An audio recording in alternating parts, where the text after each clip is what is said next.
जादुई छतरी।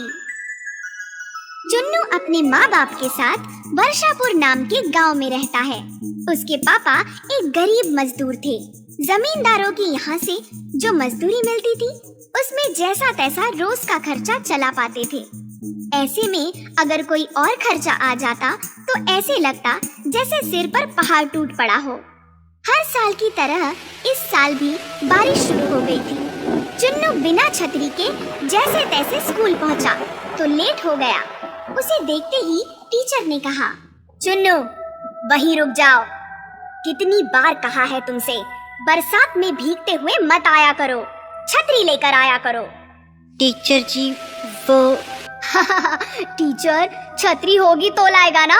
हर साल कहता है अगले साल छतरी लेकर आऊंगा और लाता नहीं है, कंजूस कहीं का। चुन्नू तुम छतरी लेकर क्यों नहीं आते? टीचर जी मेरे पास छतरी नहीं है। तो पापा से कहो हाट से खरीद लाए। ये देखो, ये देख, मेरे बापू ने ये छतरी लेकर दी है। देखो चुन्नू, मैं तुम्हें इस तरह भीगा हुआ क्लास में बैठने नहीं दे सकती। पूरी क्लास गंदी हो जाती है।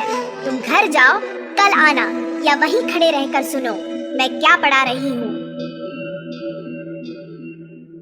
और चुन्नू पूरे दिन उसी दरवाजे के पास तो कभी खिड़की के पास खड़ा टीचर को देखता रहा। वो क्या पढ़ा रही थी सुनता रहा।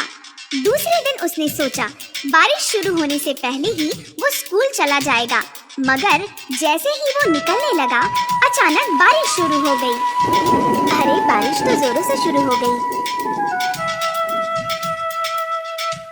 बापू मुझे छतरी लेकर दो ना। लेकर दूंगा बेटा, जल्दी ही लेकर दूंगा। हर साल आप यही कहते हो, फिर मेरा बेटा पूरे साल बारिश से बच बच कर जाता है, पढ़ता है और फिर दूसरे साल वही समस्या। क्या करूं फुलवा, पूरे साल तो मेहनत करता हूँ पर इतना कमा ही नहीं पाता कि 2 वक्त की रोटी के सिवा भी कुछ जुटा सकूं। माफ करना चुन्नू बेटा, मैं तेरे लिए एक छोटी सी छतरी भी नहीं ले पा रहा। दुखी मत होइए बापू, मैं चला जाऊंगा।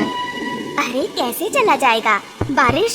माँ मैं पेड़ के नीचे नीचे से होता हुआ बचता बचता स्कूल तक पहुँच जाऊंगा। बाय अम्मा बापू। अरे लेकिन चुन्नू बारिश से बचता हुआ भागकर एक पेड़ के नीचे पहुंचता है।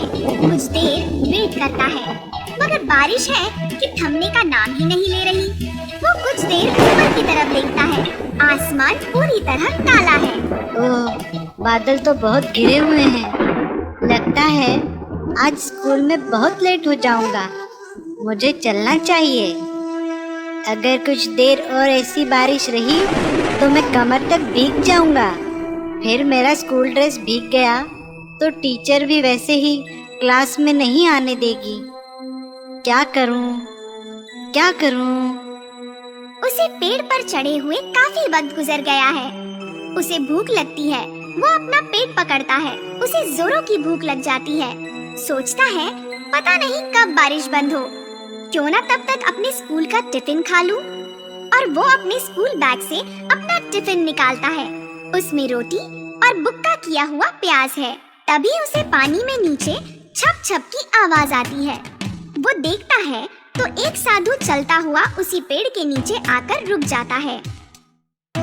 चुन्नू उसे देखता है, फिर अपने भूख का एहसास करके रोटी प्याज के साथ खाने लगता है। साधु उसे खाता हुआ देखता है। चुन्नू दूसरा निवाला खाता है तो देखता है साधु उसे खाता हुआ देख रहा है। वो तीसरा निवाला खाता है तब भी साधु उसे देख रहा है। साधु उसे देख रहा है, ये देख चुन्नू कहता है, बाबा खाओगे? 2 निवाले खिला दोगे तो भला हो जाएगा बच्चा। आज वर्षा की वजह से भिक्षा नहीं मिल पाई है। 2 निवाले क्या बाबा, 2 रोटी खा सकते हो, पर रोटी के साथ सब्जी नहीं है, सिर्फ मुक्का मारा हुआ प्याज है। जब भूख लगी हो तो हर खाना पंच पकवान लगता है बच्चे। लीजिए। किंतु तुम इस वृक्ष पर क्यों बैठे हो बच्चे? स्कूल जा रहा था बाबा। बारिश तेज हो रही है। पेड़ के घने पत्तों में बचने के लिए यहाँ बैठ गया। छाता नहीं है तुम्हारे पास? नहीं बाबा, बापू से कहा था लेकर दे दो, वो थोड़ा लेकर दे देंगे। ये लो बच्चा, मेरे पास एक छाता है, तुम ले लो। कमाल है बाबा, छाता होते हुए भी आप बारिश में भीगते हुए आए। हम साधुओं को छाते की क्या जरूरत? हम साधुओं को छाते का क्या काम? ठंडी, गर्मी, बारिश, कुछ भी हो, हम तो कुदरत के हर रूप का आनंद लेते हैं। वाह, आत्मा तृप्त हो गई बच्चा, जाओ खुश रहो। कहता हुआ साधु वहाँ से चला जाता है। उसके जाने के बाद चुन्नू भी पेड़ से उतरता है और छतरी खोलता हुआ स्कूल पहुँच जाता है। स्कूल में सभी उसे इतनी बढ़िया छतरी लिए आया देख चौंक जाते हैं। अरे चुन्नू, आज छतरी होकर भी तुम लेट हो गए। अब तो स्कूल छूटने का टाइम हो गया है। कल से लेट नहीं होऊंगा टीचर जी, अभी अभी छतरी मिली है मुझे। जरूर कहीं से चुराया होगा गप्पू। सभी बाहर आते हैं तो देखते हैं बाहर बहुत ही तेज हवा चल रही है, आंधी सी, और फिर अचानक बारिश शुरू हो जाती है। ये देख सारे बच्चे अपनी अपनी छतरी खोलते हैं। 2-3 बच्चों के पास छतरी नहीं है। ये देख गप्पू एंड फ्रेंड्स अपनी अपनी छतरी खोलते हुए उनकी ओर देखकर हंसते हैं।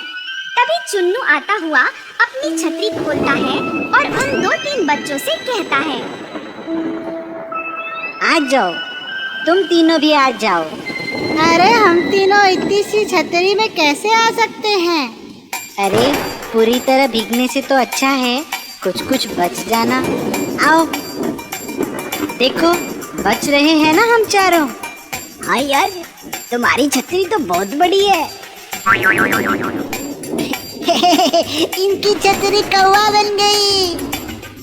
गप्पू आ जाओ, मेरी छतरी में आ जाओ, बारिश बहुत तेज है। नहीं नहीं, मैं आऊंगा, तुम्हारी छतरी में। ए हटो, उसने मुझे बुलाया था। और गप्पू अपने ही दोस्तों को धक्का देकर चुन्नू की छतरी के नीचे घुस जाता है। जैसे ही वो छतरी में घुसता है, छतरी फिर कुछ बड़ी हो जाती है। तभी बाकी दोस्त भी आकर उसकी छतरी में घुस जाते हैं, तो छतरी और भी बड़ी हो जाती है। सभी उसके नीचे सुरक्षित आ जाते हैं। सभी गांव की ओर चल देते हैं। अब रास्ते में एक एक करके कई लोग मिलते हैं। वे भी चुन्नू की छतरी में घुस जाते हैं। धीरे धीरे छतरी इतनी बड़ी हो जाती है कि ऐसा लगता है जैसे चुन्नू नहीं, कृष्ण भगवान है, जो गोवर्धन पर्वत उठाए उनके साथ चले जा रहे हैं। जमींदार साहब, आप यहाँ? हमें बुला लिया होता, कुछ काम? हमने सुना है तुम्हारे बेटे के पास इतनी बड़ी छतरी है कि पूरा गांव उसके नीचे बारिश से बचता हुआ आ गया। नहीं तो ये देखिए, ये तो बहुत छोटी सी छतरी है, एक बच्चे को बचाने के बराबर। ऐसा कैसे हो सकता है? हमने खुद अपनी आंखों से देखा था। देखा है ना छोटी ही छतरी, पर मैंने तो देखा था। जमींदार साहब, हमें भी भीगने से बचा लो। अरे ये छतरी तो बड़ी होती जा रही है। देखा, मैंने कहा था ना। चुन्नू बेटा, तुम्हें ये छतरी कहाँ से मिली? ये मुझे आज एक साधु बाबा ने दी थी। ओह, तभी ये जादुई छतरी है। इससे तो हम पूरे साल के लिए पानी स्टोर कर सकते हैं। कैसे जमींदार साहब? इसके नीचे जितने भी इंसान आते हैं, ये उतनी ही बड़ी होती चली जाती है। हम अपने गांव और तालाब के बीच चुन्नू को ये छतरी लेकर खड़ा कर देंगे। फिर उसके नीचे चुन्नू के एक तरफ तालाब तक, दूसरी तरफ नहर तक गांव वाले खड़े कर देंगे। उन्हें पानी से बचने के लिए छतरी तालाब से नहर तक बड़ी हो जाएगी। फिर जो भी बारिश का पानी गिरेगा, तालाब और नदी में गिरेगा। पूरे साल भर की पानी की समस्या हल हो जाएगी। और जमींदार के कहने पर चुन्नू ने वैसा ही किया और सचमुच बारिश का पानी छतरी पर से होता हुआ एक तरफ तालाब और दूसरी तरफ नहर में गिरता रहा। फिर तो ये सिलसिला रोज चलने लगा। जब भी बारिश होती, नहर और तालाब ही नहीं भर जाते, बल्कि उन खेतों को भी ज्यादा बारिश से बचा लिया जाता जिनका अधिक बारिश की वजह से नुकसान हो सकता था। फिर तो पूरे गांव में चुन्नू की वाहवाही हो जाती है। बेटा, इतने सालों से तुम एक छतरी के लिए तरस रहे थे। अब देखो, तुम्हें ऐसी छतरी मिली है कि तुम हमारी ही नहीं, पूरे गांव की रक्षा कर रहे हो। हमें स्कूल में पढ़ाया गया था बापू, सब्र का फल हमेशा मीठा होता है।